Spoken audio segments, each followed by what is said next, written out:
Est-ce que vous avez déjà appris des secrets très sordides par rapport à des amis ou des collègues? Oui? Changez d'amis. Dans cette vidéo, on va voir une histoire qui vient de Reddit, un thread d'horreur, le format classique de la chaîne. Mais cette histoire se différencie un peu des autres parce que dans certains cas, on peut douter de la véracité de ce qui est raconté.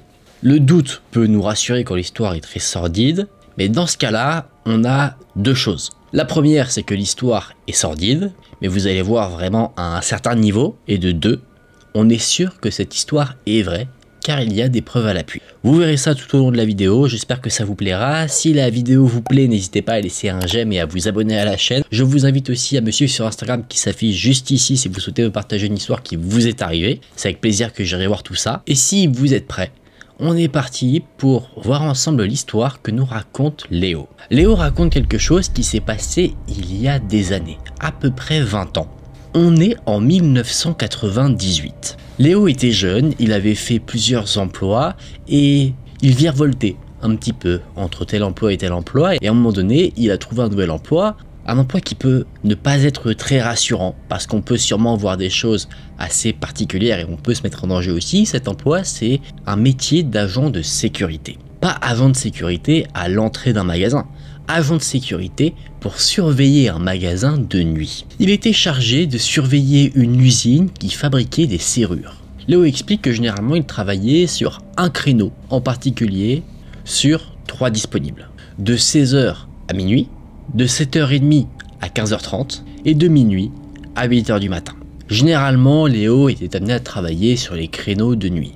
D'ailleurs, le créneau qui est en journée, donc de 7h30 à 15h30, était un créneau supplémentaire. Tout ça pour expliquer que Léo, ce créneau de journée, il ne le faisait que très peu. Généralement, il y avait plusieurs agents de sécurité qui travaillaient sur un même créneau, au moins 2, et à force de travailler, une certaine routine s'est créée. Léo nous explique que ce travail n'était pas le travail le plus passionnant du monde. Il ne faisait pas grand chose à part faire des rondes, il ne se passait rien, à chaque fois tout était en ordre. Si il remarquait quelque chose d'inhabituel, il devait simplement le reporter pour les personnes qui seraient là 2 jours, ceux qui travaillent dans l'usine, mais la plupart de son temps consistait à surveiller des caméras de vidéosurveillance. On peut comprendre que ce ne soit pas le métier le plus passionnant du monde, mais personnellement je trouve que c'est un métier quand même nécessaire. Donc c'est vraiment cool que certaines personnes se dévouent, malgré le fait que ça puisse être ennuyeux pour faire ce métier. Difficilement, les choses ont été normales. Difficilement, je le rappelle, parce que Léo trouvait ce métier très ennuyeux, mais il savait que c'était un métier de passage, qu'il n'allait pas faire ça pendant toute sa vie, donc ce qu'il a fait, c'est travailler, économiser de l'argent, acheter une voiture, et ensuite il mettait de côté pour pouvoir partir, et ensuite faire quelque chose qui l'intéresserait un peu plus. C'est donc vers la fin du mois de mars 1999, après 1 an de bons et loyaux services, que là Léo a donné sa démission, et qu'il se préparait pour faire un petit tour du pays. Il n'a pas eu de problème vis-à-vis de sa démission, il devait juste faire une sorte de préavis, et durant ce préavis, Léo était chargé de former une personne qui allait être recrutée pour le remplacer. Une personne a donc été trouvée, un homme du nom de Calvin. Calvin a reçu une formation plutôt théorique, on lui expliquait ce qu'il devait faire, et quoi de mieux pour bien apprendre le métier que de suivre quelqu'un qui fait déjà cela depuis 1 an. Donc durant la formation de ce fameux Calvin, eh bien, il devait suivre Léo pendant quelques services pour apprendre le métier sur le terrain. Il a donc participé à plusieurs services et tout de suite, Léo remarque quelque chose de particulier vis-à-vis de ce Calvin. Cet homme est comme une ombre. Tu le sens toujours derrière toi et tu te sens un peu oppressé quand il est proche de toi. C'est comme si en fait il rôdait, qu'il essaie de se cacher de toi mais de te suivre quand même. La plupart du temps, Calvin était avec Léo et avec une collègue que nous allons appeler Sarah. Sarah avait à peu près le même âge que Léo, c'est-à-dire la vingtaine, entre 18 et 20 ans, et Calvin lui avait plutôt la trentaine. C'était un homme bien que assez mystérieux, comme je l'ai dit un peu plus tôt, qui était une ombre clairement, qui était très silencieux mais qui était quand même très poli. Par contre, il dégageait quelque chose qui ne m'était pas à l'aise. Pour décrire la chose, Léo nous dit que les personnes qui ont un bon esprit, qui sont bienveillantes, dégagent une certaine aura. Calvin, lui, cette aura, il ne l'avait pas du tout. Il dégageait autre chose. Et dans la suite de l'histoire, vous comprendrez ce qu'il dégageait. Au fur et à mesure du temps, Léo apprend un petit peu plus à connaître Calvin. Évidemment, ils ne vont pas rester silencieux quand ils font leur ronde. Ils parlent un petit peu, donc Léo explique les bases de son métier. Ils ont des petites conversations. qu'est-ce que tu faisais avant, etc., etc. Donc ils apprennent un peu à se connaître. Et en lui parlant, Léo remarque que Calvin n'a pas qu'une apparence étrange, il a aussi un comportement étrange. Il rigole à des moments aléatoires. Par exemple, il peut y avoir un long silence et d'un coup il se tape une barre. En plus, quand il parle, il va commencer une phrase en parlant normalement et à un moment donné, pouf, il va chuchoter. Ou alors à l'inverse, il va crier et hop, parler normalement. Il change de ton d'une manière aléatoire. Léo, au début, il est mal à l'aise, mais au fur et à mesure du temps, il se rassure en se disant « Bon, en fait, Calvin, il est juste bizarre. Il n'y a pas d'explication particulière, il est bizarre, il est comme ça, faut l'accepter. » Le sentiment que Léo avait sur Calvin, le simple fait de le trouver bizarre, va changer au cours d'une nuit. Donc une fameuse nuit, Calvin est allé faire une ronde avec Sarah, la collègue de Léo. Léo, lui, était dans le local des agents de sécurité en train de surveiller les caméras de vidéosurveillance, et quand Sarah ainsi que Calvin sont revenus, Léo a remarqué tout de suite que quelque chose n'allait pas.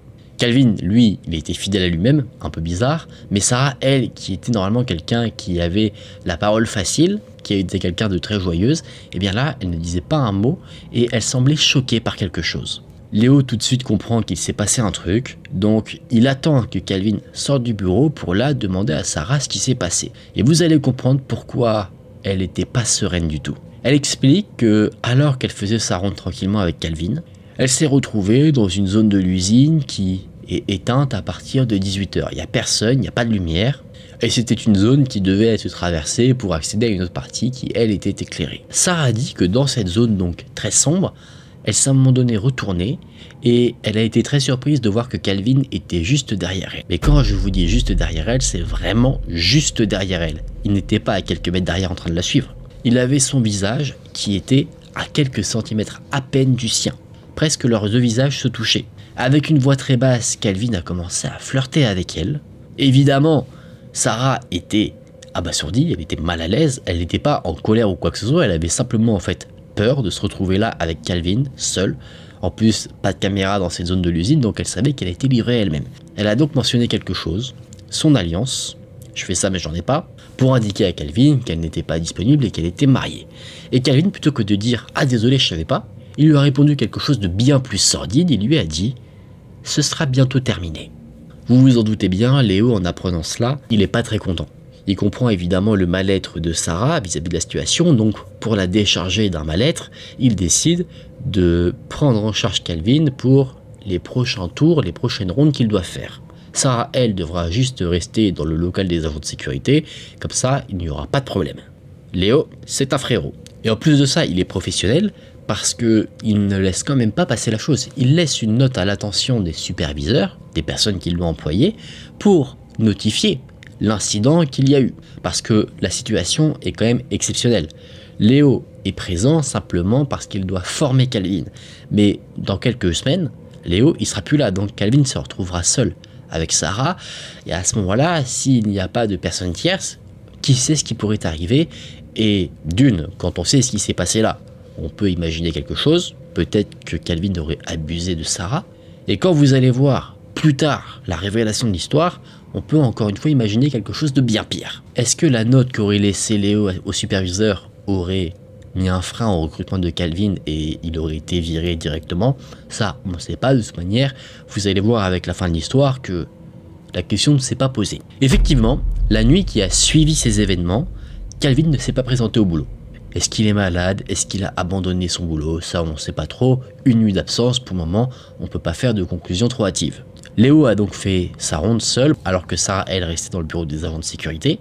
Et le lendemain encore, pas de Calvin. Donc là, on peut commencer, non pas à penser à une maladie, mais au fait que Calvin se soit dit, soit que le job ne lui plaisait pas, soit, et ça ce serait possible, il s'est rendu compte qu'il avait eu un comportement inapproprié, que ça allait lui porter préjudice, donc il a préféré partir de lui-même.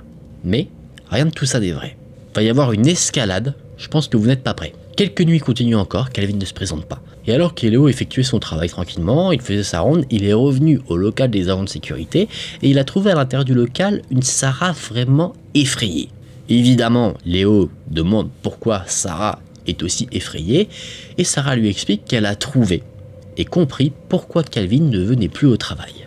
Il se trouve que Calvin avait été arrêté par la police et qu'il était en prison. Pourquoi, me direz-vous? parce qu'il s'est retrouvé coupable du meurtre de sa femme. Et le meurtre qu'il a commis est un meurtre très sordide. Il aurait assassiné sa femme dans le mobil-home où il vivait avec elle, il l'aurait démembré et aurait ensuite brûlé son corps. Selon l'enquête, le meurtre aurait été commis des mois avant que Calvin ne commence son travail d'agent de sécurité. Et selon les théories de Léo, Calvin aurait choisi ce travail d'agent de sécurité, non pas par hasard, mais parce qu'il avait enterré les restes de sa femme non loin de l'usine de serrure. Donc ça se trouve, il était là pour voir si quelqu'un allait retrouver les restes ou pas.